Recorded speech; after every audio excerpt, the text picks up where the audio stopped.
Bonjour mes étudiants, bienvenue dans une autre vidéo pour les premières années bac sciences ex français. On va faire la correction de la série numéro 2, généralité sur les fonctions. L'exercice 2, on a deux fonctions, f de x est égal à x plus 3 sur x plus 1 et g de x est égal à x sur x plus 2. Donc, on pose h de x est égal gérant f de x. La première question, c'est déterminer dh. Donc, c'est quoi dh? C'est le domaine de définition de la fonction h est égal à d de gérant f.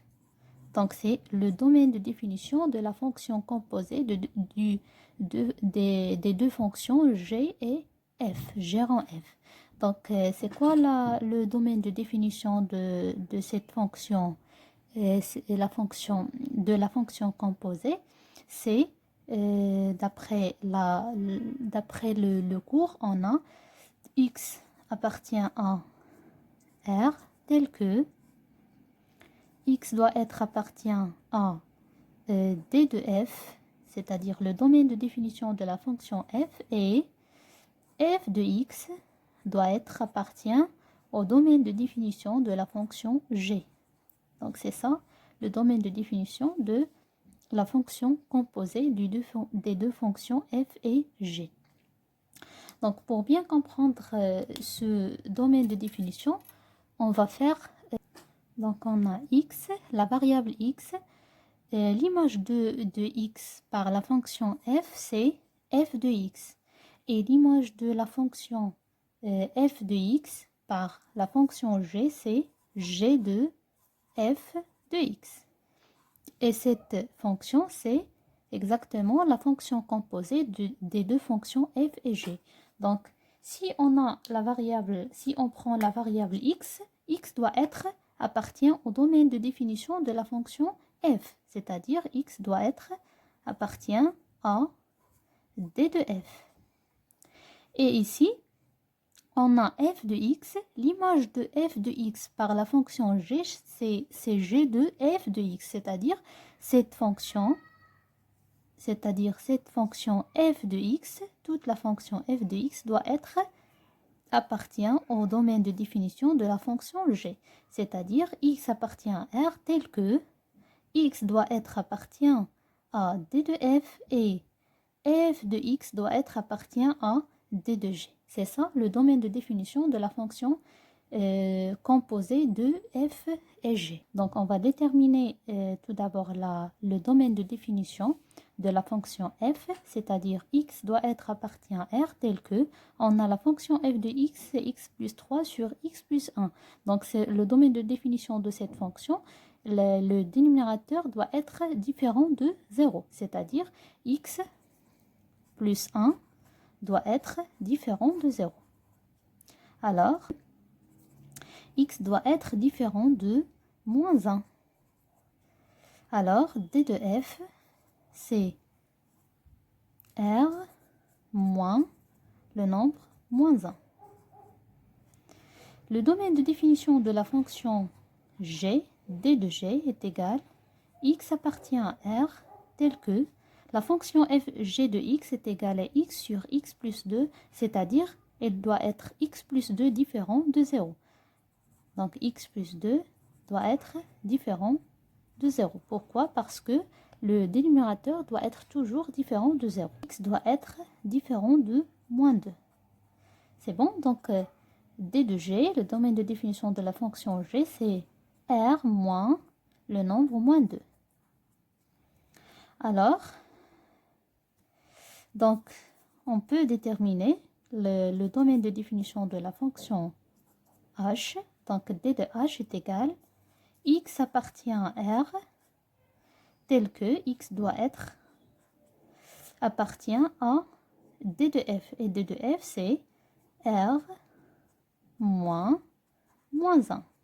Et aussi, f de x doit être appartient à d de g, c'est-à-dire f de x appartient à d de g, c'est R moins 2. C'est bon? Donc, x appartient à R tel que x doit être différent de moins 1, parce que x doit être, appartient à R moins moins 1, c'est-à-dire x doit être différent de moins 1. Et f de x doit être différent de moins 2. C'est bon? Donc, x appartient à R tel que x doit être différent de moins 1 et f de x, c'est quoi f de x? C'est x plus 3 sur x plus 1. Donc x plus 3 sur x plus 1 doit être différent de moins 2. C'est-à-dire x plus 3 différent de moins 2 fois x c'est moins 2x moins 2 fois 1 c'est moins 2. X plus 2x doit être différent de moins 2, moins 3. Donc, 3x doit être différent de moins 5, c'est-à-dire x doit être différent de moins 5 sur 3. Alors, dh est égal r moins les nombres moins 1 et moins 5 sur 3. Donc, moins 5 sur 3, moins 1. Donc, c'est ça le domaine de définition de la fonction h. C'est la fonction composée des deux fonctions f et g. Alors, c'est ça la réponse de la première question. On va passer à la deuxième question. Déterminer h de x.